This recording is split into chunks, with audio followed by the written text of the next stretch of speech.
The jungle breathed steam. Cicadas screamed over the roar of diesel engines.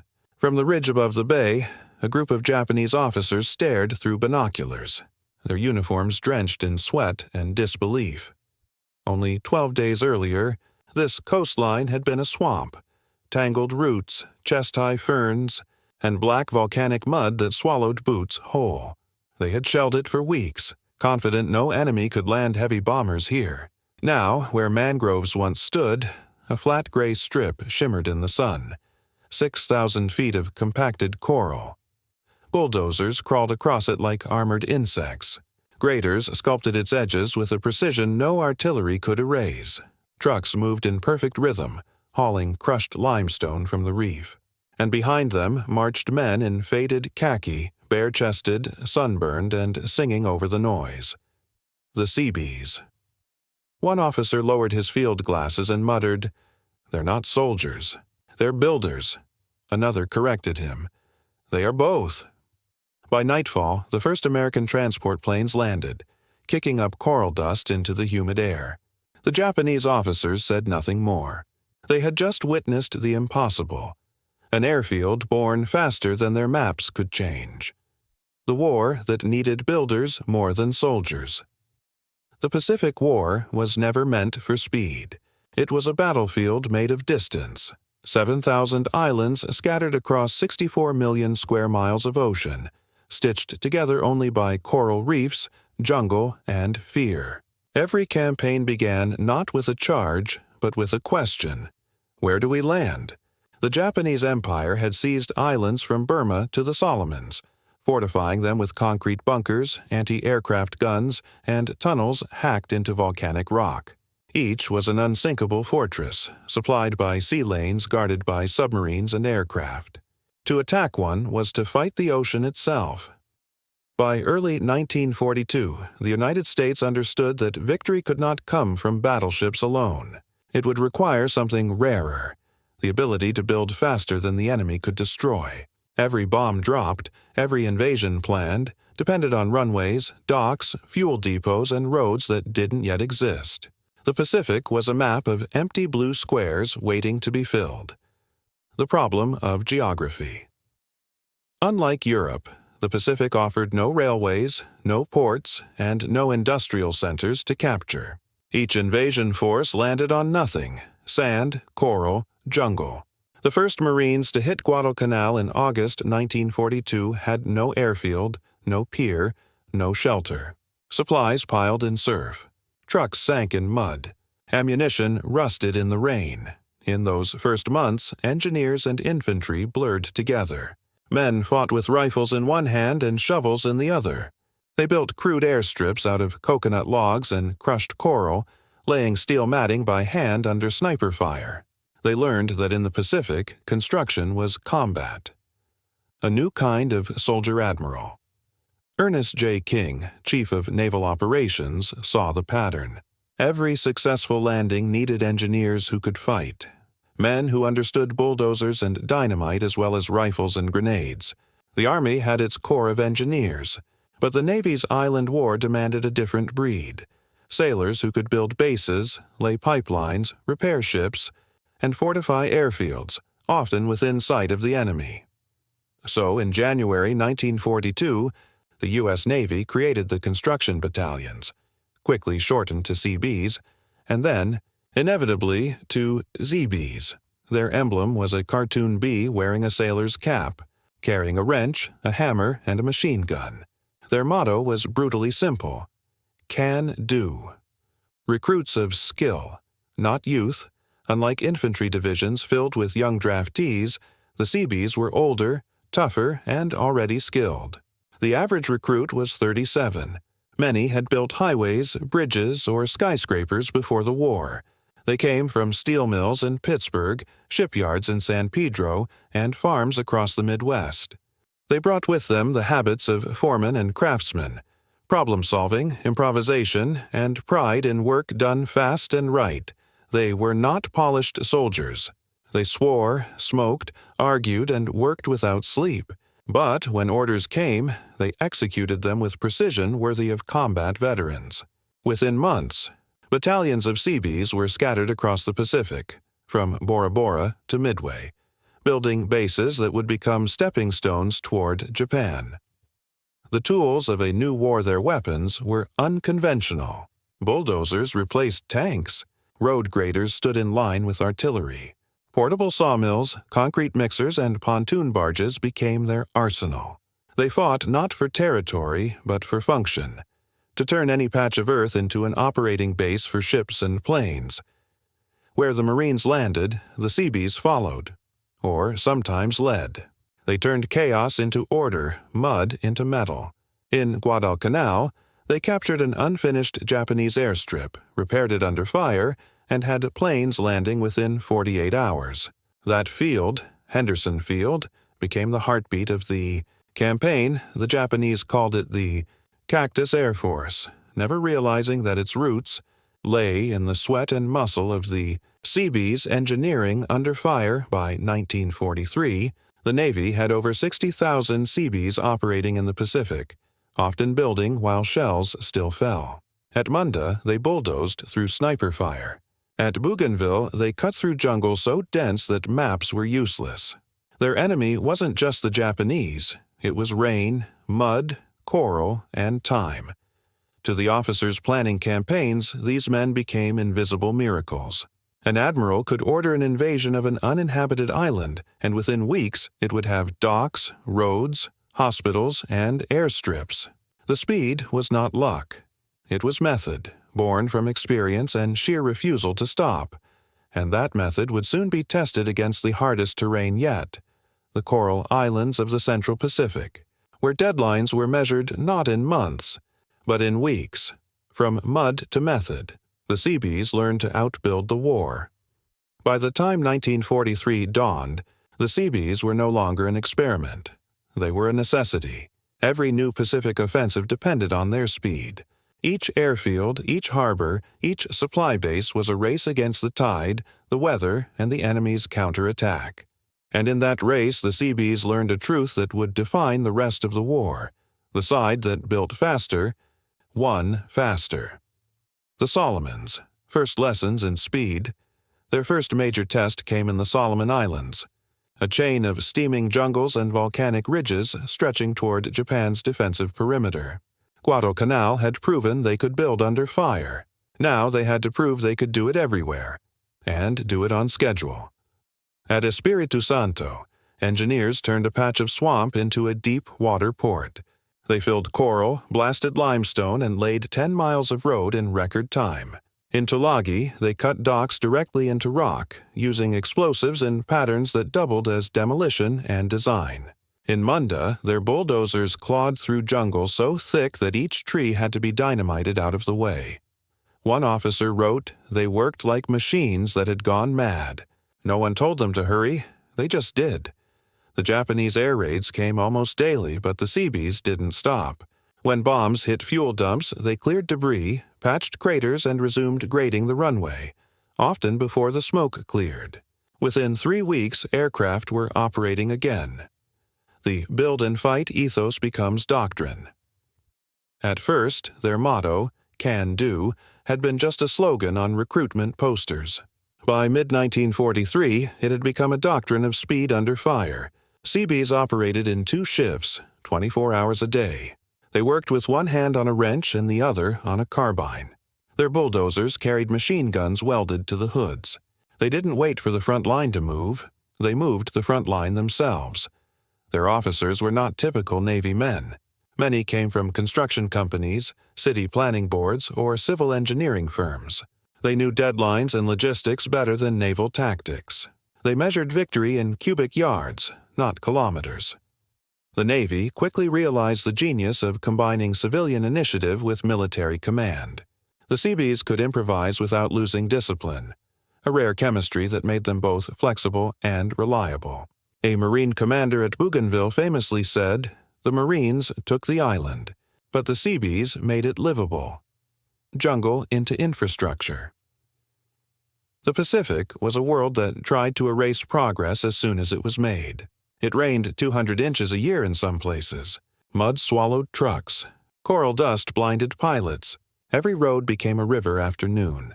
Yet the Seabees refused to adapt slowly. They adapted instantly. They learned to cut drainage ditches along every runway, to anchor matting with coral fill, to mix crushed lava rock with cement to create runways that could handle bombers weighing 30 tons. They invented floating dry docks built from pontoons that could be assembled at sea and used within hours of arrival. They turned coconut trees into telephone poles and oil drums into bridges. One of their commanders, Rear Admiral Ben Moriel, the father of the Seabees, once said, "The difficult we do at once. The impossible takes a little longer." That line wasn't bravado. It was field policy. Deadlines that defied logic. In 1943, while the Japanese still relied on slow, methodical fortification, the Seabees were turning every captured island into an operational hub in record time. At Tarawa, they landed hours after the Marines and began clearing wreckage under sniper fire. At Munda, they filled 400,000 cubic yards of swamp to create an airfield in 13 days. The Japanese command, watching from their remaining outposts, refused to believe the reports. Reconnaissance flights sent back photographs of airstrips where jungle had stood a month earlier. Officers dismissed them as forgeries. "No enemy can build in that terrain," one general insisted. He was wrong. Because by now, the Seabees had mastered industrial warfare on tropical time. Their pace was no longer a miracle. It was an engineered inevitability. The human side of a machine, but beneath the statistics and speed, there was humanity. The Seabees were rough, foul-mouthed, and fiercely loyal. They carved mascots out of coral, painted bulldozers with pin-up girls, and built improvised chapels from fuel crates. When Marines came back from the front, the Seabees had already built showers, kitchens, and rest huts. To the Japanese, this casual luxury was incomprehensible. To the Americans, it was strategy. Comfort sustained morale, and morale built faster than steel. One war correspondent described it perfectly in 1944. They fight fatigue with food, fear with laughter, and time with machines. The Seabees were not only building runways, they were building momentum. The turning of the tide. By the end of 1943, the Navy's construction battalions had transformed the Pacific map. Bases in the Solomons linked to the Gilberts to the Marshalls to the Marianas.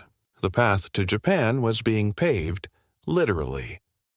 But the true test of the Seabees' genius was still to come, when the Navy demanded something no engineer had ever attempted: a fully operational bomber base carved out of raw jungle and coral, capable of launching B-29s in less than 30 days.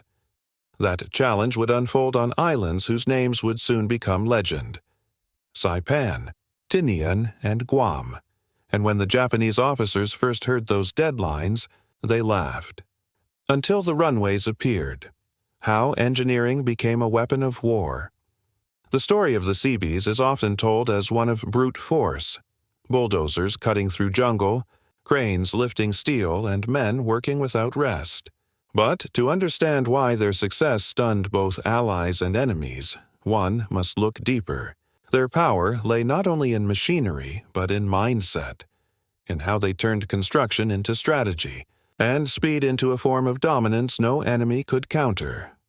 The tactical angle. Engineering as offense. Traditional armies advanced by firepower.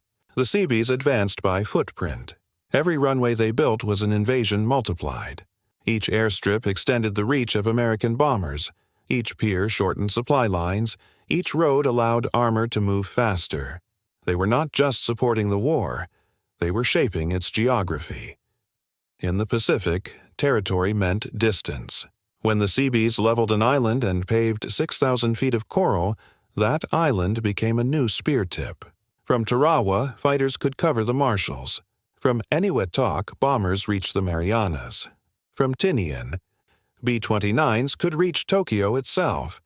They built the infrastructure of momentum, a sequence of launch points that turned the Pacific from Japanese lake to American highway, and because they built under fire, their work doubled as psychological warfare. When the Japanese shelled a construction site and returned days later to find a functioning base, It sent a message louder than any propaganda leaflet. You cannot stop this machine.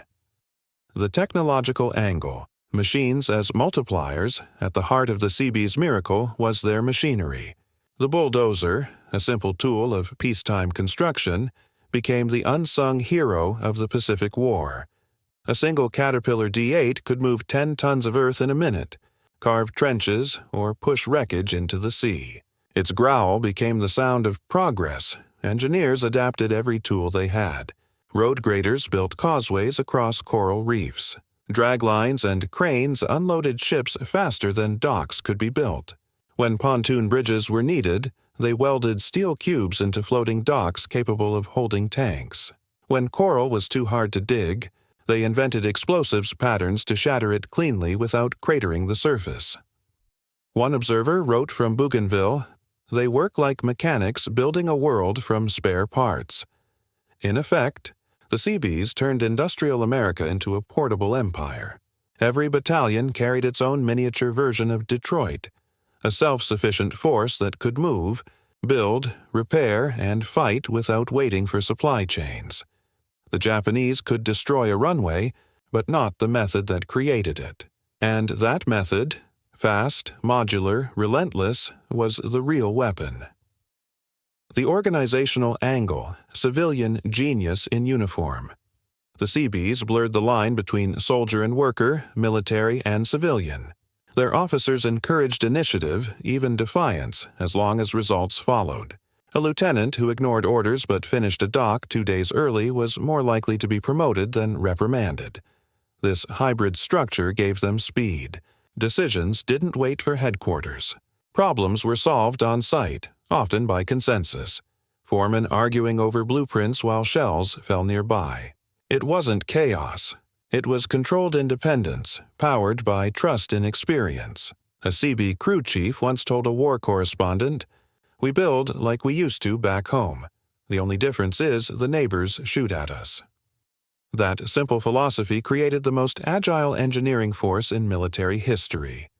While the Japanese relied on rigid command and slave labor, the Americans relied on flexibility and pride.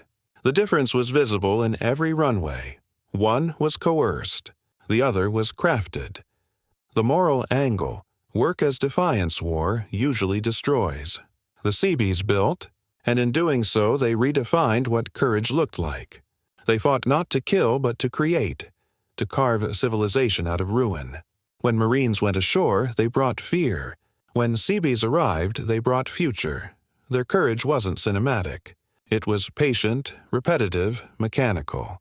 The courage to pour concrete under bombardment, to weld beams in tropical rain, to keep working when everything said stop. A Marine officer at Saipan later wrote, "The Seabees were the only men I ever saw who didn't look up when the shells came.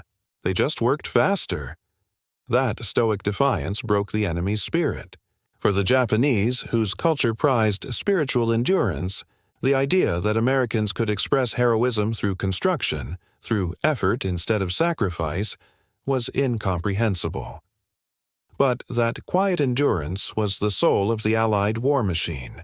The Seabees proved that willpower could build as well as destroy. The Japanese laughed at Seabee deadlines because their logic was anchored in old wars. They measured time in campaigns, not schedules. To them, a 6,000-foot runway required months of preparation, slave labor, and perfect conditions. The idea that it could appear in weeks violated military reason. But the Seabees weren't following military reason. They were following industrial reason. They treated islands like projects, not battles. Every hour was accounted for, every phase tracked. They used charts, not chance. Efficiency, not zeal. When Japanese observers saw the results, disbelief gave way to dread. They realized they were fighting a nation that didn't see obstacles, only tasks. That psychological advantage was devastating. The Americans were not waiting for luck. They were manufacturing inevitability. The cultural angle, the soul of modern war more than any tank or battleship, the Seabees symbolized what the 20th century had become. A world where technology, labor, and morale were one weapon. They embodied the spirit of an industrial democracy, skilled citizens who could turn freedom into efficiency. They fought with machines instead of ideology, with deadlines instead of dogma. And that was their most subversive act. The Japanese, trapped in a system of hierarchy and obedience, couldn't imagine a military where mechanics outranked aristocrats, where a man who once poured concrete for a living could decide the fate of a campaign. Yet that was exactly what the Seabees represented. America's strength was not in its weapons, but in the practical intelligence of its workers. Their bulldozers were not symbols of power. They were proof that democracy could organize itself better than tyranny. And that realization, spreading across every island they touched, marked the beginning of a psychological collapse inside the Japanese command. Because what they were facing wasn't just an army, it was a civilization that could build the future faster than the enemy could destroy the present. Human hands, enemy eyes, the spirit that built the impossible. Every war has its machines, its strategies, its mathematics of destruction. But behind the Pacific's great airfields lay something rarer. A human engine. Tens of thousands of men who carried the habits of civilian life into the most hostile terrain on Earth and refused to surrender those habits even under fire. The human angle. The Brotherhood of Builders Asibi camp was never quiet. Even in the blackest nights of Bougainville or Saipan, hammers rang, engines sputtered, and somewhere a man laughed. They were not soldiers trained for silence or ceremony. They were tradesmen who measured days by output and evenings by stories. They shared tools, cigarettes, and grudges like family. They decorated bulldozers with names: Sweet Sue, Home Wrecka, the Widowmaker. They built tiki bars out of scrap wood and ran electricity through beer cans to power lights. They wrote to wives about poured concrete instead of battles, about roads that shined like silver under the moon. To them, war wasn't an interruption of life. It was life expanded. Their pride was simple and profound. We build what others only imagine. And that pride gave them stamina no order could command. The humor angle, laughing at the impossible. The Seabees' humor became their armor. They joked about deadlines that defied physics, about officers who promised miracles. When told to carve a runway through a mountain, one foreman muttered, "Give me 6 more bulldozers and a cup of coffee." 2 weeks later, the runway was there. On one island, a sign at the entrance to the camp read, "The difficult we do immediately. The impossible takes a little longer." It wasn't a slogan. It was a psychological weapon. The enemy relied on fear to motivate. The Seabees relied on laughter. It was their defiance, the refusal to take the impossible seriously. They made humor an act of discipline, and because morale was contagious, that attitude infected everyone: Marines, Navy pilots, even visiting generals. When officers doubted their deadlines, the Seabees grinned. "Sir," they'd say, "just tell us where to put the runway. We'll find the ground later." The enemy angle, Japanese shock and disbelief, across the ocean, Japanese engineers watched with mounting confusion. Their doctrine prized precision, hierarchy, and patience. They built slowly but perfectly. American speed violated their entire worldview. A captured Japanese officer on Saipan confessed during interrogation, "We thought your construction was careless until we saw planes landing on it." To them, the Seabees' airfields seemed to appear overnight, like tricks of light. Aerial reconnaissance showed shapes that hadn't existed days before. Long gray scars across the green. Tokyo dismissed some reports as errors. But soon, every frontline commander knew the truth. Wherever the Americans landed, a base would follow, and soon after, bombers. Psychologically, this was devastating. The Japanese army could not match it. Their engineers lacked heavy machinery, and their labor forces, often conscripted locals or prisoners, couldn't sustain the same pace. Their empire was being undone by logistics they could neither destroy nor comprehend. The leadership angle, commanders who understood Men Rear Admiral Ben Moriel, the visionary who founded the Seabees, once said, "We don't build because someone tells us to. We build because it must be done. That principle filtered through every level of command. CB officers rarely barked orders. They argued, persuaded, and improvised. Many were former site managers, foremen, or architects who knew that morale was worth more than regulation. A CB lieutenant described his men as half Navy, half miracle. He meant that discipline alone couldn't produce such results. It required respect. Officers ate with their crews, shared danger, and sometimes took shifts behind the dozers. The chain of command bent just enough to keep humanity alive, and that flexibility made the impossible achievable. The cultural clash, precision meets improvisation. The Pacific War became, in a sense, a battle of philosophies. The Japanese believed in mastery through discipline. Every cut exact, every order absolute. The Americans believed in mastery through adaptation. Change the plan, swap the tool, keep moving. When a Japanese crew encountered a swamp, they measured, waited, and planned. When a CB crew encountered a swamp, they filled it with coral and drove over it. The difference was not arrogance. It was faith, faith in motion itself. In that, they mirrored their entire nation. The United States was improvising its way to victory. The symbolic angle, building the future in the middle of war. Every CB project hinted at something larger than combat. They built hospitals, schools, and chapels even before battles were over. They poured concrete not just for runways but for roads that would one day serve peace. Many of the airfields that fueled the island-hopping campaign, on Guam, Tinian, and the Philippines, still exist today as civilian airports. Their origins are buried under asphalt, but their purpose endures: to connect, not divide. For the Seabees, that continuity mattered. They weren't just winning a war. They were preparing the ground for a new world that would need builders more than bombers.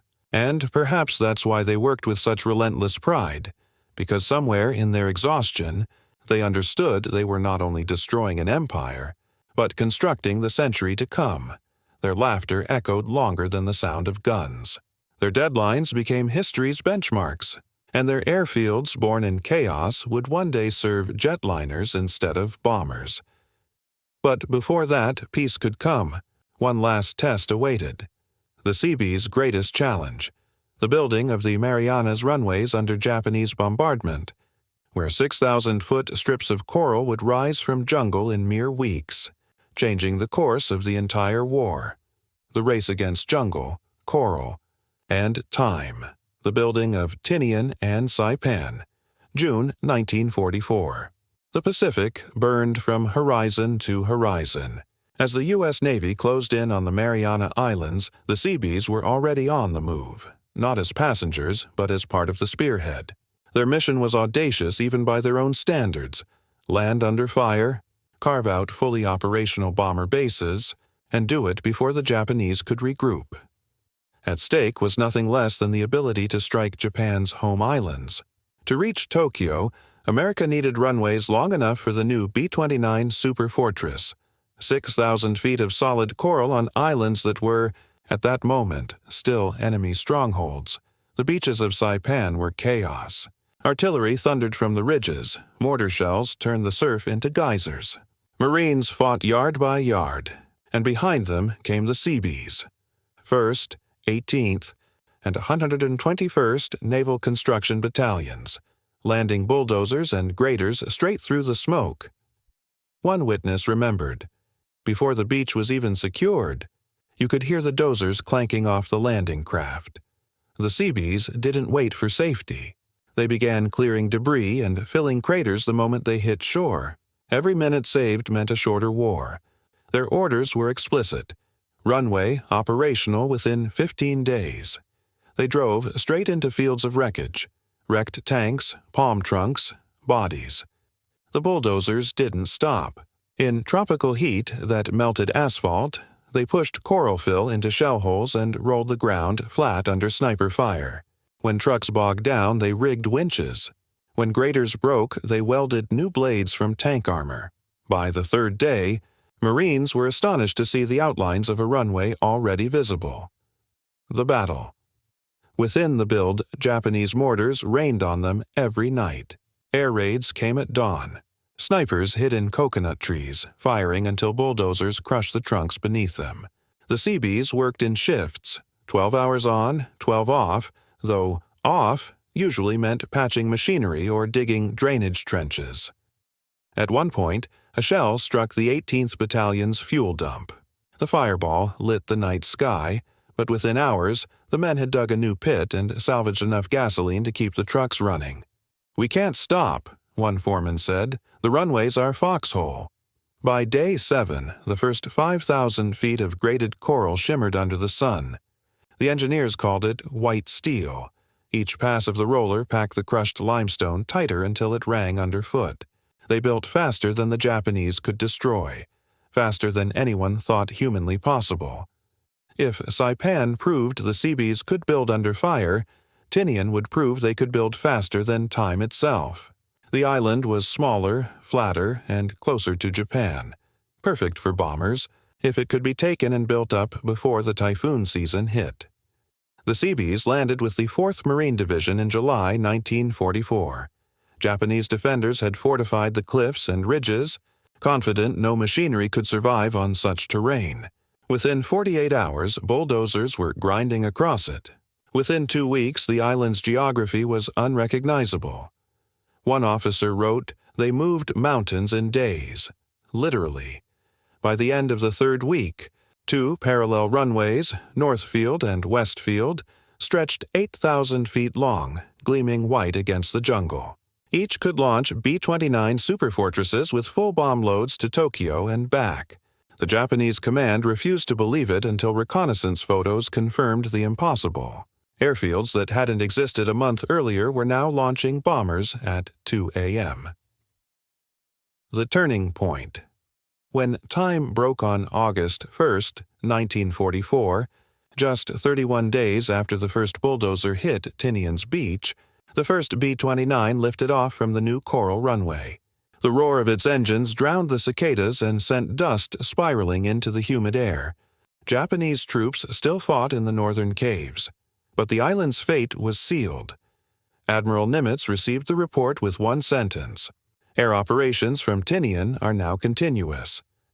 Behind that understatement lay one of the most extraordinary engineering miracles of the war. The Seabees had built not just an airfield, but the launch point of the endgame.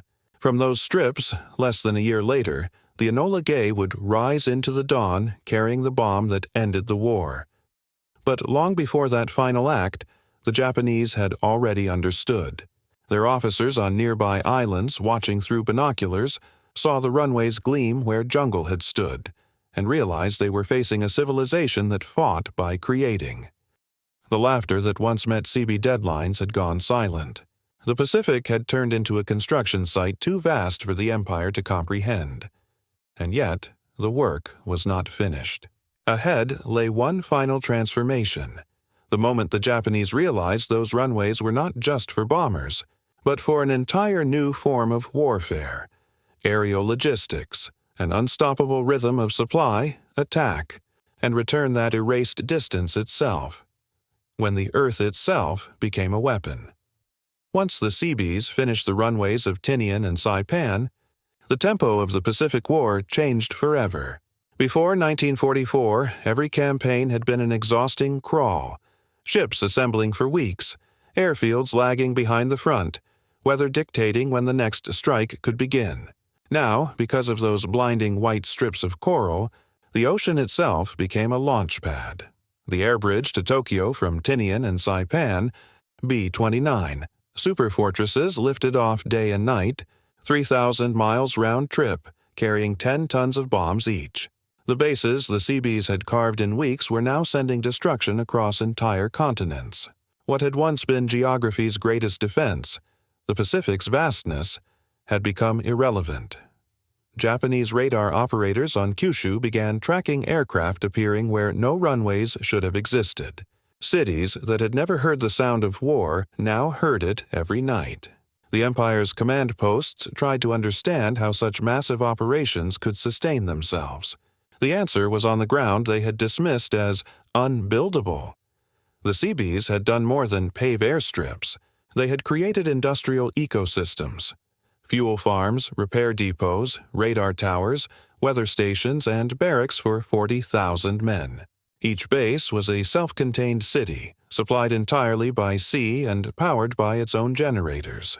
From orbit, it would have looked like a lattice of light across the Pacific. The logistics of supremacy. For the first time in history, engineers had given an army the ability to wage war independent of geography. Cargo ships arrived with prefabricated hangars, modular buildings, and portable control towers. Seabees assembled them in hours. Fuel flowed through pipelines cut into coral, pumping aviation gas straight from anchored tankers to aircraft engines. Aircrews slept in cooled huts, ate hot meals, and flew again before the enemy could recover. In Japan's war colleges, analysts admitted that the Americans had achieved something beyond military art. They had turned logistics into velocity. A report captured after the war summarized it bluntly. They multiply their strength through construction. Our men fight, theirs create. The enemy watches in silence on islands still held by Japan. Truk, Iwo Jima, Okinawa. Officers watched the horizon glow orange each night as B-29s passed overhead. They realized those lights came from airfields that had not existed a season earlier. Reports filtered back from scouts. Runways of coral so hard they reflected moonlight, roads lined with fuel drums, entire ports built where mangroves once grew. General Hideki Tojo, before his resignation, reportedly studied aerial photographs of Tinian and asked his staff, how many years did this take them? The answer, weeks, left him silent. What Japan had considered impossible, America had made routine. The empire's engineers, who once prided themselves on endurance and precision, were now confronted by a new concept of power, speed as permanence. The builders who became legends. For the Seabees on the ground, there was no celebration. They simply packed their gear and moved to the next island. The 121st Battalion left a small sign at the edge of Tinian's North Field, built by Seabees, 1944. Next stop, Japan. Their pride was quiet but immense. They had learned that the shortest path to victory was a straight line of compacted coral. Each airfield finished was another promise kept to the men in the sky and the commanders at sea. They didn't see themselves as heroes, but as craftsmen doing a job that happened to move the world. When deadlines became destiny. By the start of 1945, American offensives no longer paused to build. Bases were completed while battles still raged. Aircraft were landing on runways before the last shots were fired.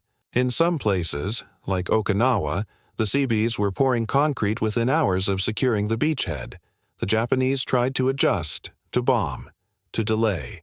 Nothing worked. Every crater they made was filled by dawn. Every runway they hit was operational again within hours. They were fighting not men, but momentum, an unstoppable tide of machinery and method. That was the moment Japan's generals finally understood. America's secret weapon wasn't just the B-29, or the atomic bomb that would soon follow. It was the capacity to turn any wilderness into infrastructure, any problem into a project, and any deadline into a fact. The moment of realization. One Japanese officer later described watching a newly completed runway on Tinian through binoculars from a captured submarine. He saw dozens of bombers rolling forward in perfect formation, their engines droning like thunder over the sea. "We thought they were gods," he said. "They build where we only pray." That sentence, recorded in U.S. Naval archives after the war, captured what maps could not: the psychological collapse that followed the engineering victory. The Japanese Empire had measured power in spirit, sacrifice, and endurance. The Americans had measured it in cubic yards moved per day. The Seabees had changed the meaning of warfare. They proved that in the industrial age the fastest builder wins. And when those first bombers lifted off from the runways that had once been jungle, the Japanese command finally stopped laughing. They were watching the future take flight, one 6,000-foot runway at a time. The war that ended in foundations, not flags. By the time the Pacific Campaign entered its final year, the Seabees had rewritten the laws of warfare. What began as an emergency experiment, mixing civilian craftsmen with naval ranks, had become one of the most decisive military forces of the 20th century. They had built over 400 bases, 111 airstrips, and 700 miles of roads across islands that barely had names before the war. But their greatest victory was invisible. They had made speed itself into a weapon. From the jungle to Japan, the march of infrastructure. After the fall of Saipan and Tinian, the Seabees pushed westward in an unbroken rhythm. On Iwo Jima, they carved airstrips from volcanic ash within days of the island's capture, allowing damaged bombers from Tokyo raids to land safely instead of ditching into the sea. Those runways saved thousands of American lives, but they also symbolized something deeper, the conquest of terrain through intellect, not attrition. When U.S. forces landed on Okinawa in April 1945, 55,000 Seabees followed. Within weeks, they had transformed a battered island into the largest operational base of the war, complete with hospitals, fuel farms, and machine shops. Generals stopped asking if the Seabees could build something, and began asking how soon. The Navy's own reports admitted the truth. Every advance of our front line has been preceded by the Seabees. They were not merely following victory, they were enabling it. The Strategic Revolution. Before the Seabees, logistics were a limitation. After the Seabees, logistics became an instrument of offense. Every time a new runway appeared, the American timeline shortened. What once required months of preparation could now be executed in weeks. In 1942, it took 3 months to prepare an invasion base. By 1945, the Seabees could do it in less than 20 days. This transformation allowed Admiral Nimitz to plan overlapping operations, Saipan and Tinian feeding Iwo Jima feeding Okinawa, Okinawa feeding the invasion of Japan that ultimately never came. The Japanese command, still trapped in linear thinking, never adapted. They fortified static islands. The Americans built mobile infrastructure. The war had become an assembly line. The shock of efficiency captured Japanese engineers after the war often spoke not of bombs or tactics, but of pace. One of them, interviewed at Yokosuka, said, "We could have fought your Marines forever, but we could not fight your engineers." The scale was staggering. Between 1942 and 1945, Seabees moved over 100 million cubic yards of earth, poured 20 million barrels of concrete, and constructed living quarters for 1.5 million troops. They did it in monsoon rains amid malaria, with tools often rusted and hands often bleeding, yet they finished everything on time. To the Japanese, who had spent years glorifying spiritual endurance, the idea that organization could defeat will was unthinkable. But that was exactly what happened. The Seabees had turned discipline into productivity, and productivity into inevitability. When the atomic bombs fell in August 1945, many of the same Seabee battalions that had carved the Tinian runways stood silently watching the B-29s take off. They knew the geometry of those flights. Every foot of runway, every fuel line buried under coral, every rivet of the hangars. The end of the war, in some sense, was their last project completed. After Japan's surrender, Seabees moved again, not home, but to the ruins. They built housing for occupation troops, repaired harbors, and began reconstruction work in the Philippines, Okinawa, and Japan itself. The men who had once torn through jungles with dynamite were now laying the foundations of peace. A Navy officer described it perfectly in his post-war diary. The Seabees bulldozers made war possible, and peace inevitable. Even after the war ended, their work refused to vanish. The airfields of Tinian, Guam, and Saipan became permanent outposts of the New World Order, first for occupation, then for trade, then for commercial aviation. The coral strips that once launched B-29s now guided airliners filled with tourists and cargo. The Pacific, once a void, had been remade into a web of connection, not by generals or politicians, but by men who measured victory in feet of compacted earth. As one Seabee veteran later said, "We didn't just win a war. We built the map you're flying over." But even as the world celebrated peace, the question lingered. How had a group of construction workers turned into one of history's most effective military forces? The answer lay not in muscle or machinery, but in mindset. In a belief that there was no difference between building and fighting, only between starting and finishing, and that belief would soon carry them into the post-war era, where they would rebuild the very nations they had once helped conquer. The builders who stayed when the guns went silent. When the guns of August 1945 fell quiet, the Seabees did not stop. Their bulldozers, cranes, and graders rolled forward through a world suddenly stripped of sound. The jungles still steamed, the coral still gleamed white in the sun, and the men who had built victory now turned to the work of rebuilding civilization itself. From war zones to work sites across the Pacific, the scars of combat became blueprints. On Okinawa, Seabees repaired shattered harbors so supply ships could bring food instead of ammunition. On Guam, they paved new roads for civilian convoys and schools. On Tinian, the very runways that had launched the Enola Gay became the arteries of peacetime aviation. Their battalions shifted mission overnight, from combat construction to reconstruction. The same command tents that had once held maps of battle lines now displayed architectural plans for hospitals, barracks, and communication hubs. In Japan, the transformation was almost poetic. The men who had built bases to bomb Tokyo were now building airfields and power stations for its recovery. They taught local engineers how to use American equipment, shared concrete formulas, and left behind machinery instead of mines. "We built to win," one Seabee officer wrote, "and then we built to heal." A blueprint for modernity, the Seabees' wartime philosophy, "can do," became the model for post-war engineering across the Pacific. Their modular methods, prefabricated housing, and logistical systems became the foundation for the Marshall Plan's rebuilding efforts in Europe and the U.S. Naval Construction Force's peacetime doctrine. Where the Corps of Engineers had built fortresses, the Seabees built communities. They had learned that efficiency and humanity could coexist, that a base could be designed for comfort as well as combat. That idea rippled through every rebuilding project that followed, from Japan's industrial rebirth to the creation of new Pacific trade routes.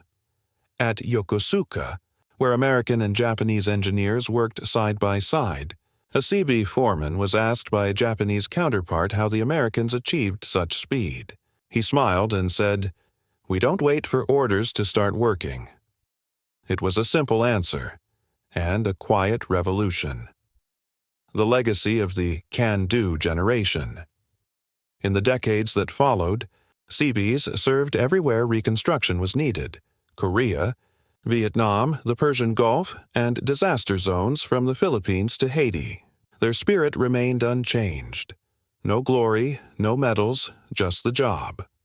At home, their wartime lessons shaped America's entire approach to infrastructure. Highways, airports, and coastal harbors bore the imprint of men who had once built under fire. The same modular logic that created runways on Tinian guided the creation of the interstate highway system a decade later. By the 1950s, the term Seabee engineering had become shorthand for ingenuity under pressure. The world had learned that construction, properly organized, was not a reaction to war, but an antidote to it. "We fought by building," one veteran said in 1960, "and we proved that peace, too, must be built." A cultural memory, the Japanese, for their part, never forgot the shock of those coral runways. Many post-war engineers who had served in uniform studied American methods and applied them to rebuild their own nation. In post-war memoirs, they often spoke with reluctant admiration. They conquered not with cruelty, but with creation. From the ashes of war rose an industrial partnership. Japan's post-war infrastructure, its highways, airports, and ports, all inspired, in part, by the efficiency of the Seabees. By 1964, when Tokyo hosted the Olympics, The athletes landed on runways built on the same model as those once used for B-29s. The circle had closed. The tools of destruction had become the foundations of global connection. The empire that never faded today, in places like Guam, Peleliu, and Saipan, the old CB airstrips still exist. Some cracked and overgrown, others repaved and gleaming. They form a chain of permanence across the Pacific, silent memorials not of conquest, but of construction. Each runway is a signature written in coral, proof that men once turned the jungle into geometry, that civilization can advance even in chaos. The Japanese officers who once laughed at American deadlines had witnessed something larger than war, the moment humanity learned to wage battle through creation. And long after the laughter faded, the CB's answer still echoed through time. We build. Therefore, we win. The civilization that built its way to victory. In the end, the Pacific was not conquered by fleets or armies alone. It was conquered by men who built faster than the enemy could understand. The CBs never carried banners or medals into their work. Their glory was poured into concrete and buried under coral dust. When others dug trenches, they laid foundations. When others sought destruction, they created endurance. Their battlefields were blueprints. Their victories could be measured in runways, harbors, and miles of road that still exist today. The Japanese officers who once laughed at their deadlines learned too late what those deadlines meant. They were not boasts. They were physics, precision, and belief fused into one unstoppable rhythm. The CBs fought a war of tempo. Every day they finished ahead of schedule, the world moved one step closer to peace. In their hands, shovels became symbols of defiance. Their bulldozers roared louder than any battle cry. They turned chaos into order, mud into flight, and islands into gateways. And when the shooting stopped, they simply kept going, proving that the true end of war comes not with silence, but with the sound of work continuing. History remembers nations by what they destroy. The CBs remind us that civilizations endure by what they build. Their coral runways and steel docks were more than military feats. They were declarations of faith in the future. From the jungles of Guadalcanal to the cliffs of Tinian, they left behind something greater than victory, a map of creation across the ocean. And long after the soldiers sailed home, the islands they shaped still whisper their creed to every plane that lands on their work. The difficult we do immediately. The impossible takes a little longer.